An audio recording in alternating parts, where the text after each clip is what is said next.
Hello friends, I am fine and I hope that you will be also fine. Today's story topic is the Capseller and the monkey. Please put on the nice comment, press bell icon, and first of all you subscribe my channel so that you will receive my video easily. Thank you friend. Friends, a cap seller left his home for a fair.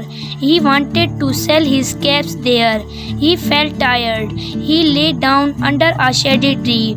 He put his bundle of caps by his side. He soon fell to the sleep.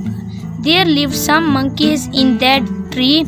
The monkeys came down the tree. Each monkey put a cap on his head and went up the tree. The cap seller got up and found the cap missing. He looked up. He saw the monkeys wearing caps. He thought of a plan. He took off his own cap and threw it on the ground. Every monkey did the same.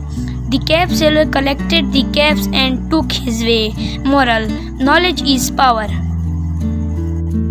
So dear friend, how you like my video? Tell me in comment box. God bless you. So friend, bye. We will meet in the next video. Allah Hafiz.